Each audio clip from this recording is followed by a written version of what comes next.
Sandakan merupakan bandar kedua terbesar di Sabah, negeri di bawah Bayu. Kedudukannya di Teluk Sandakan menjadikannya sebuah pelabuhan yang baik di pantai timur Pulau Borneo.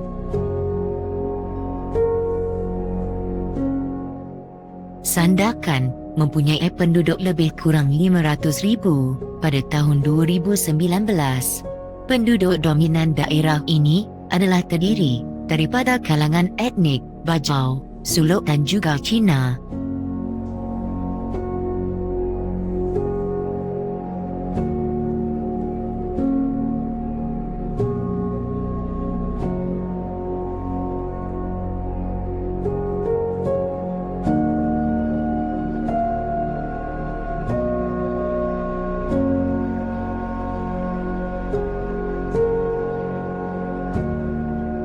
Berdasarkan catatan sejarah, Bandar Sandakan pernah menjadi pusat pentadbiran dan ibu negeri Sabah ketika berada di bawah pentadbiran Borneo Utara pada zaman pemerintahan British.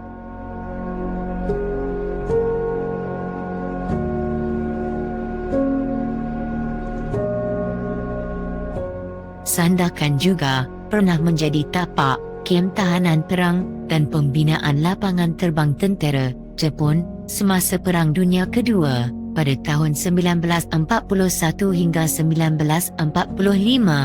Peristiwa kawat maut di penghujung Perang Dunia Kedua bermula di Sandakan.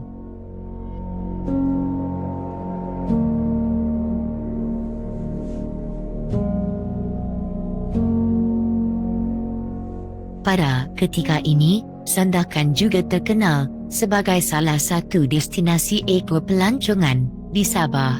Tempat-tempat menarik antaranya Sungai Kinabatangan, Gua Gomantong, Taman Pemeliharaan Orang Utan Sepilok dan Taman Pulau Penyu.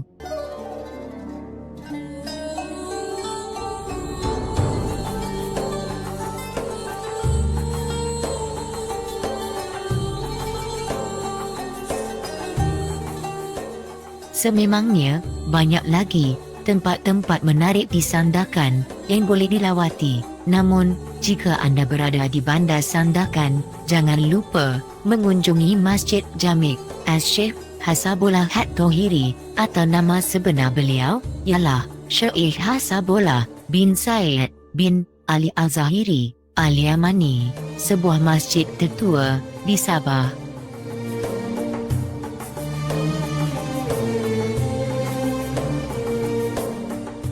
Masjid ini terletak di lereng bukit di Jalan Lebuh 6, Bandar Sandakan dan dikatakan sudah berusia lebih 130 tahun. Sebelum ini, Masjid Jamik ini dikenali juga sebagai Masjid Jamik Bandaran Sandakan yang dibina pada tahun 1880-an dan pernah berperanan sebagai pusat pengajian agama ketika era pemerintahan British di Borneo Utara.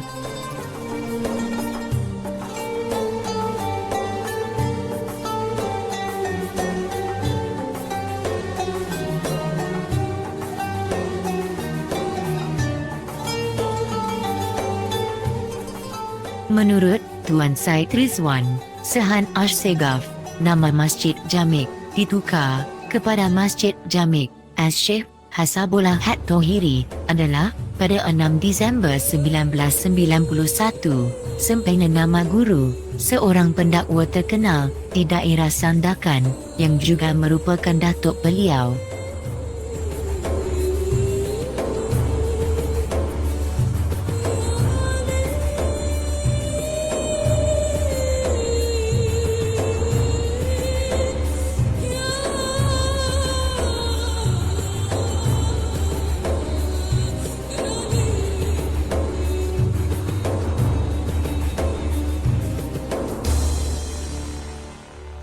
Sehingga kini, masjid ini masih mengekalkan reka bentuk asal, terutama mimbar dan 4 tiang seri di bahagian dalam ruang solat.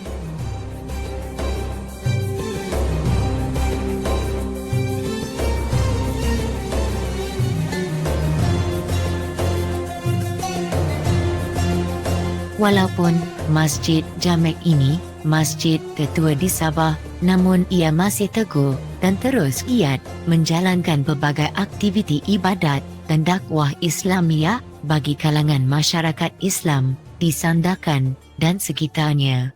Antara program dan aktiviti penting di masjid ini adalah berterusan melaksanakan pengajian Al-Quran, kuliah subuh, kuliah zuhur, kuliah maghrib, bacaan tahlil dan surah Yasin setiap malam Jumaat, solat 5 waktu dan termasuk solat Jumaat. Setelah masjid ini dimasukkan dalam senarai warisan negara dan bangunan bersejarah di Sandakan, maka Masjid Jamek ini sentiasa dikunjungi oleh orang ramai dan para musafir maupun pelancong tempatan dan pelancong dari luar negara